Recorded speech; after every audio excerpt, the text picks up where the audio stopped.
Shalom Bapak Ibu Saudara, berjumpa lagi di Pastoral Note minggu ini. Apakah Bapak Ibu Saudara mengenal lagu Nobody's Child? Lagu ini sudah sangat lama. Dan lagu ini dipopulerkan oleh Karen Young di tahun 1969. Lagu ini berhasil menduduki peringkat ke-6 lagu terpopuler di Inggris pada masa itu. Tetapi sebelumnya lagu ini pernah dinyanyikan juga oleh Tony Sheridan dan The Beatles. Penulis lagu ini satu saat mampir di satu rumah panti asuhan dan kemudian bertemu dengan seorang anak laki-laki. Anak laki-laki ini sedang menangis dan dia melihat kepada penulis lagu ini. Dia berkata, "Aku bukan anak siapa-siapa.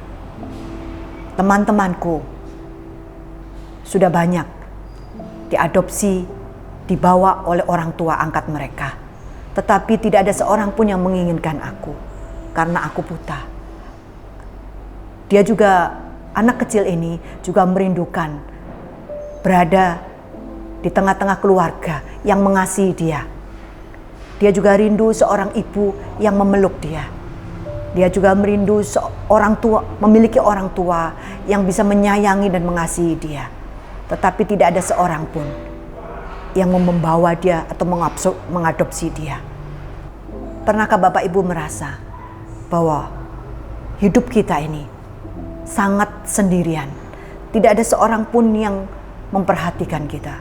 Tidak ada seorang pun yang menginginkan kita. Tidak ada seorang pun yang peduli dengan kita. Menurut Abraham Maslow, perasaan dikasihi atau dicintai dan dimiliki salah satu kebutuhan dasar manusia.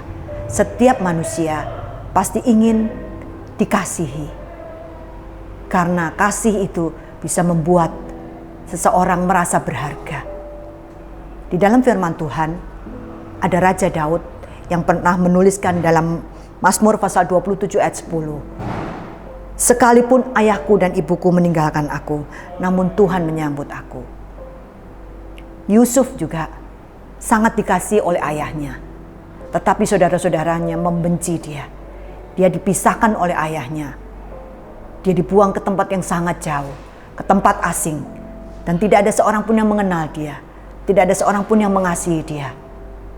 Ayahnya yang pernah mengasihi dia, dia tidak jumpai lagi. Dia tidak bisa merasakan kasih seorang ayah ketika dia dibuang jauh dari keluarganya. Dia tinggal di tengah orang-orang yang begitu asing bagi dia.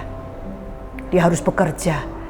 Dia harus bertahan hidup di tengah perlakuan yang mungkin tidak mengenakan dia.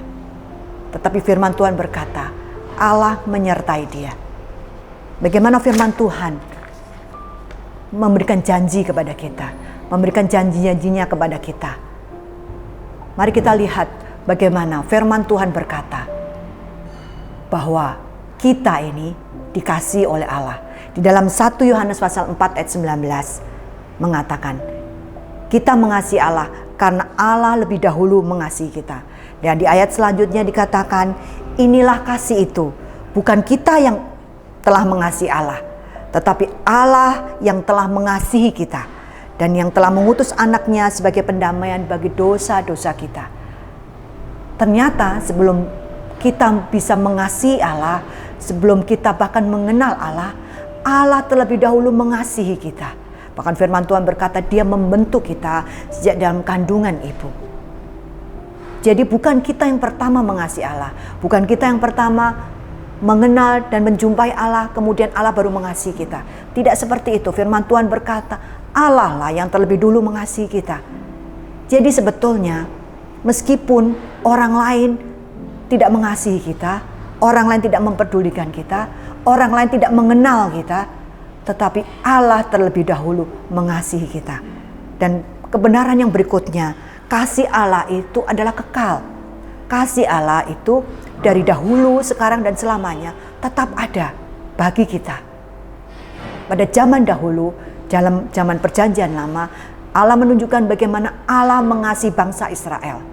Dalam perjanjian baru dikisahkan bagaimana Allah itu mengirim anaknya, mengutus anaknya datang ke dunia untuk menyelamatkan kita, supaya kita mendapatkan kehidupan kekal.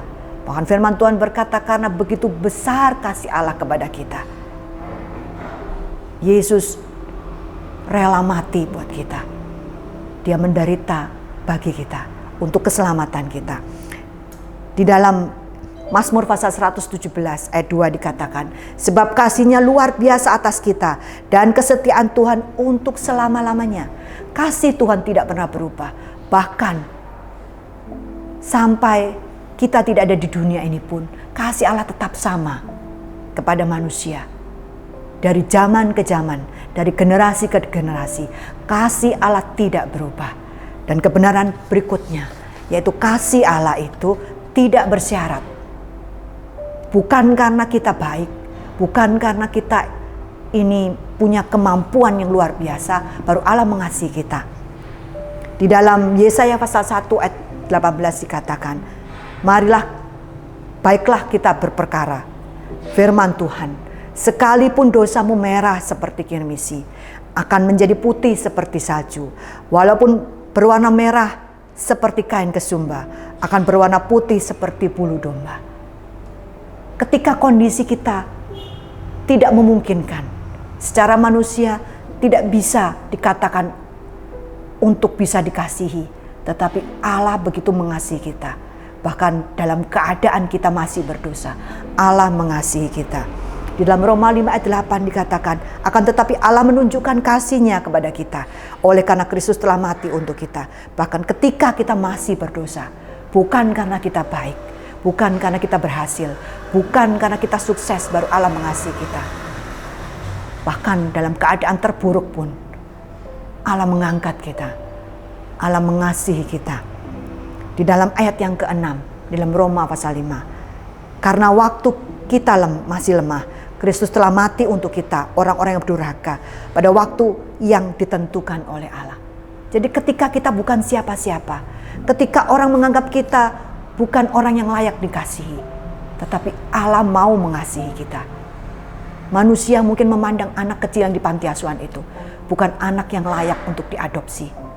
Tetapi firman Tuhan berkata, Allah mengasihi kita dengan begitu besar kasih-Nya.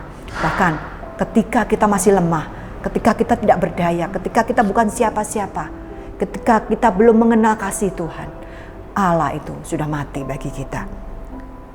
Apakah kita masih merasa bahwa tidak ada seorang pun yang mengasihi kita? Ada Allah, Tuhan, Yesus yang begitu mengasihi kita. Kasih-Nya cukup buat kita.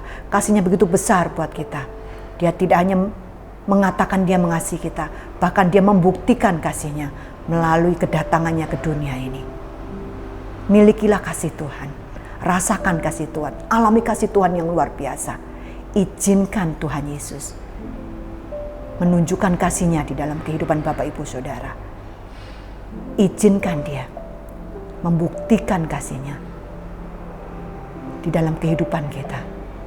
Dia sudah mati bagi kita untuk menunjukkan bahwa Dia mempedulikan kita.